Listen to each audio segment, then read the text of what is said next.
Hello everyone, this is Zakir Hussain. Yes, liquor scam ఏపీలో ఎంత sensational అయిందో మనందరికీ తెలిసిందే. అయితే ఇప్పుడు ఈ లిక్కర్ స్కామ్లో మాజీ మంత్రి కూడా ఉన్నట్టు తెలుస్తోంది. సో ఆ మంత్రి ఎవరు, ఏంటి, ఆ మంత్రి గురించి అయితే తెలుసుకుందాం. ఒక్కసారి సిఎస్ రావు గారు స్టూడియోలో ఉన్నారు, వెల్కమ్ చెప్పేద్దాం. హలో అండి. హలో. ఎస్ సార్, ఎవరు సార్ ఈ మాజీ మంత్రి? లిక్కర్ స్కామ్లో తవ్వే కొద్దీ అనేకమైనటువంటి అంశాలు బయటకు వస్తున్నాయి. వాటిల్లో కంటైనర్లో డబ్బులు పంపించిన అంశం బయటకు వస్తుంది, గోల్డ్ అంశం బయటకు వస్తుంది, ఇట్లా రకరకాలు బయటకు వస్తున్నటువంటి క్రమంలో అనేక మంది టీం బయటకు వస్తుంది, ఊహించినటువంటి టీం బయటకు వస్తుంది. తాడేపల్లితోటి లింకప్ అయినటువంటి టీము అనేక మంది బయటకు వస్తున్నారు. ఇప్పుడు తాజాగా సునీల్ రెడ్డిని విచారిస్తున్నటువంటి క్రమంలో సునీల్ రెడ్డికి సంబంధించినటువంటి సూట్ కేస్ కంపెనీలని తనిఖీ చేస్తున్నటువంటి క్రమంలో ఒక మాజీ మంత్రికి సంబంధించినటువంటి ఆనవాళ్లు బయటపడ్డాయి. ఓకే. ఈ మాజీ మంత్రి ఎవరంటే ఉత్తరాంధ్రకు సంబంధించినటువంటి అతను. ఉత్తరాంధ్రలో ఒక సీనియర్ మోస్ట్ పొలిటీషియన్, మంత్రి, అప్పట్లో సీనియర్ మంత్రిగా ఉన్నారు. ఆయన ఆనవాళ్ళు దొరికినాయి. ఆయనకు సంబంధించినటువంటి ప్రమేయం కూడా ఈ లిక్కర్ స్కామ్లో ఉంది. ఈ లిక్కర్ స్కామ్లో, ఈ సూట్ కేస్ కంపెనీల్లో, ఈ మనీ లాండరింగ్లో అతని ప్రమేయం కూడా ఉంది అనేటువంటి క్లూ లభించింది సిట్కి అనేది ఇప్పుడు లేటెస్ట్ అప్డేట్.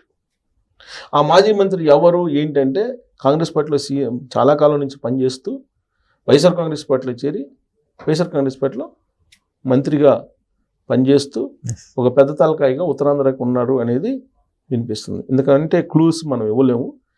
సిట్టు ఆ విధమైనటువంటి ఆధారాన్ని రాబట్టింది. ఏ సందర్భంలో రాబట్టింది అని అంటే, విచారణ చేస్తున్నటువంటి క్రమంలో లేటెస్ట్గా బయటపడింది సునీల్ రెడ్డిది. సునీల్ రెడ్డి ఎవరు అని అంటే జగన్మోహన్ రెడ్డి గారి jail mate. Okay. Jaganmohan Reddy గారి జైల్ మేటు, అలాగే భారతిరెడ్డి గారి కంపెనీల్లో డైరెక్టరు. జగన్మోహన్ రెడ్డి గారి కంపెనీలు ఎన్నైతే ఉన్నాయో అన్ని కంపెనీల్లో డైరెక్టరు ఇద్దరు, ఒకళ్ళు భారతిరెడ్డి గారు, రెండు సునీల్ రెడ్డి. ఎన్ని కంపెనీలు అంటే అన్ని కంపెనీల్లో డైరెక్టర్గా ఉన్నారు అనేది సిబిఐ వాళ్ళు కనుగొన్నటువంటి అంశం. సో ఈయన కంపెనీలు ఎక్కడెక్కడ ఉన్నాయి, ఈయన కంపెనీలకు డబ్బులు ఎక్కడి నుంచి వచ్చినాయి అనే దాని మీద సిట్ ఎంక్వైరీ చేసింది. ఒకే రోజు వైజాగ్లో, హైదరాబాద్లో, రెండు చోట్ల తనిఖీలు చేస్తే 10 కంపెనీలు బయటపడ్డాయి. సూట్ కేస్ కంపెనీలు 10 కంపెనీలు బయటపడ్డాయి. సునీల్ రెడ్డి. కానీ ఈ సునీల్ రెడ్డికి కనీసం ఒక కంపెనీని రన్ చేసేటువంటి ఆర్థిక స్తోమత ఉందా అంటే ఒక మామూలు సామాన్యమైనటువంటి వ్యక్తి ఇతను. ఓకే. ఇతను హిస్టరీ చూస్తే కడప జిల్లాలో ఒక మారుమూల గ్రామం నుంచి ఒక 15-20 సంవత్సరాల క్రితం వస్తే చిన్న ఉద్యోగం ఇప్పించండి అని చెప్పేసి అప్పుడు వైఎస్ని ఆశ్రయిస్తే వైఎస్ ఏదో ప్రైవేట్ కంపెనీలో జాబ్, అది వాళ్ళ కంపెనీల్లో, వైఎస్ వాళ్ళ కంపెనీల్లో జాబ్ ఇప్పిస్తే ఆ తర్వాత జగన్మోహన్ రెడ్డి గారికి నమ్మకస్తుడిగా మారి జగన్మోహన్ రెడ్డి గారితో అతను చురుగ్గా ఉన్నాడని చెప్పి జగన్మోహన్ రెడ్డి గారికి పర్సనల్గా వర్కులు చేస్తూ వచ్చినటువంటి క్రమంలో జగన్మోహన్ రెడ్డి గారికి అత్యంత నమ్మకస్తుడు అయిపోయాడు. నమ్మకస్తుడు అయిపోయి ఈ కిట్పోకో కేసులలో ఈయన జగన్మోహన్ రెడ్డి గారు అరెస్ట్ అయ్యారు 16 నెలల పాటు. 16 నెలల పాటు అరెస్ట్ అయినప్పుడు ఈయన జైల్లో ఉన్నప్పుడు ఈ సునీల్ రెడ్డి కూడా జైల్లో వెళ్ళాడు. జైలుకి వెళ్తే ఆ జైల్లో జగన్మోహన్ రెడ్డి గారికి హెల్పర్గా ఉన్నారు. దాంతో వాళ్ళిద్దరి మధ్య బంధం మరింత బలపడి జగన్మోహన్ రెడ్డి గారి యొక్క విశ్వాసాన్ని పొందాడు.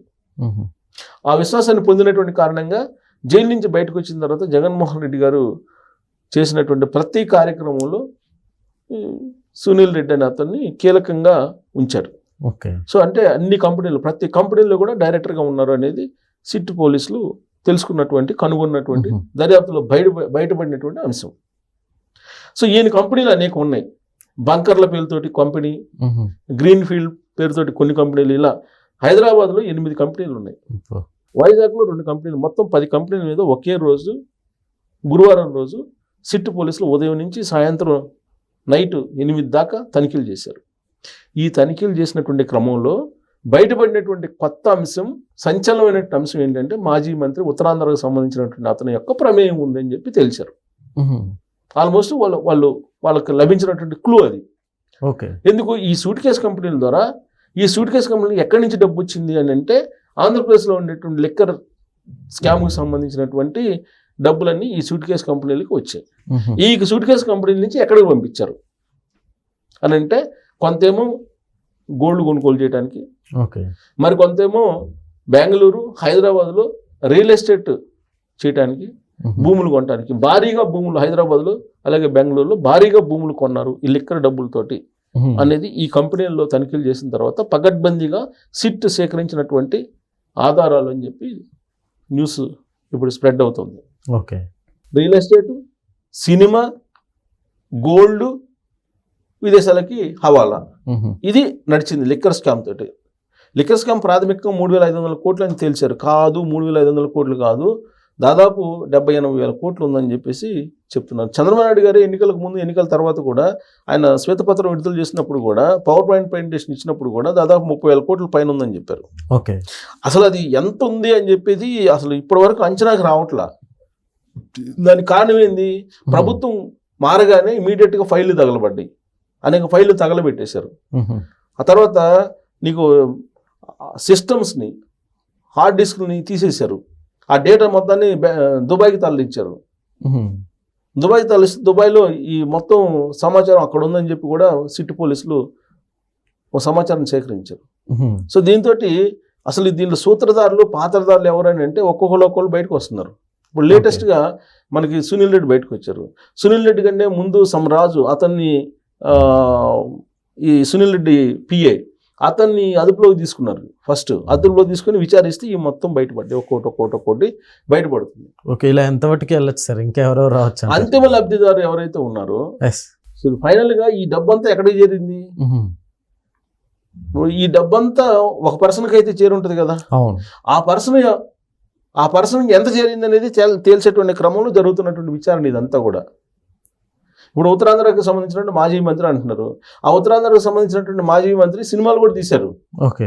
మరి సినిమాలు తీసి బ్లాక్ ను వైట్ గా మార్చుకోవడానికి అదొక సాధనంగా ఉపయోగిస్తారు. విచారానికి పిలిచి ఆయన కూడా ఇంకా ఇన్వెస్టిగేషన్ చేస్తే ఇంకా బయటపడే ఛాన్సులు కూడా ఉన్నాయి కదా. చెప్పలేం కదా.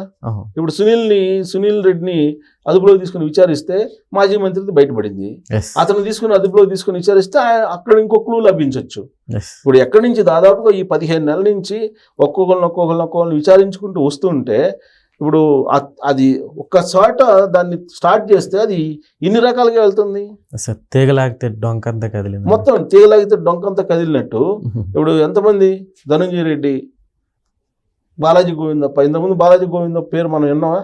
బాలాజీ గోవిందప్ప, కృష్ణమోహన్ రెడ్డి, చెవిరెడ్డి భాస్కర్ రెడ్డి, మోహిత్ రెడ్డి, అలాగే సజ్జల భార్గవ రెడ్డి, వీళ్ళందరూ ఎవరు? గత ప్రభుత్వంలో ఉండే ముఖ్యమంత్రికి సన్నిహితులు. ఇప్పుడు బయటపడింది సునీల్ రెడ్డి జైలు మేటు. ఇంకో కౌంట్ పాయింట్ కూడా ఉంది సార్, అందరూ రెడ్లే ఇక్కడ. అసలు మొత్తం ఆ రోజు ఉన్నటువంటి గవర్నమెంట్ మొత్తం రెడ్డి సామాజిక వర్గమే పై లేయర్ లో ఉంది కదా. ఇప్పుడు డీజీపీ ఆయనే, చీఫ్ సెక్రటరీ ఆయనే, రెడ్డి సామాజిక వర్గమే, ముఖ్యమంత్రి రెడ్డి సామాజిక వర్గమే. రాష్ట్ర చరిత్రలో ఈ 3 పోస్టులు ఒకే సామాజిక వర్గానికి ఇచ్చినటువంటి దాఖలాలు లేవు. పైగా ఇంకొక ఆశ్చర్యం ఏంటంటే ఒకే జిల్లా ముగ్గురు.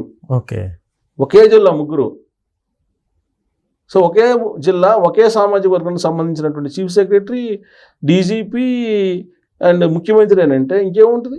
మొత్తం వాళ్ళదే కదా. వ్యవస్థలు మొత్తం వాళ్ళ ముగ్గురు చేతుల్లోనే ఉంటాయి కదా. సో ఇప్పుడు నమ్మకమైన వాళ్ళు అంటే వాళ్ళే. ఆ గత ప్రభుత్వానికి వాళ్ళ చేతనే ఈ కూడా చేయించారు. అందుకే అన్ని ఒకే సామాజిక వర్గం వాళ్ళు ఉంటారు. అదే సామాజిక వర్గంలో ఉండుకున్న వేరే సామాజిక వర్గంలో రానివారు కదా. ఇప్పుడు కసిరెడ్డి నెంబర్ 1, A1. కసిరెడ్డిని ఎప్పుడైతే అదుపులో తీస్తున్నారో ఆ రోజు నుంచి ఒక్కొక్కటి బయటకు వస్తుంది కదా. ఇప్పుడు మాజీ మంత్రి వచ్చింది. ఆ మాజీ మంత్రి ఎవరు? సేమ్ సామాజిక వర్గమా కాదా అనేది కూడా త్వరలో తేలబోతుంది. సో ఆయన కూడా పోలీసులు కనుక అదుపులో తీసుకుని విచారిస్తే అప్పుడు ఏదన్నా ఇంకా గుట్టే ఉన్న బయటకు వస్తుందా అనేది చూడాలి. Okay sir, thank you.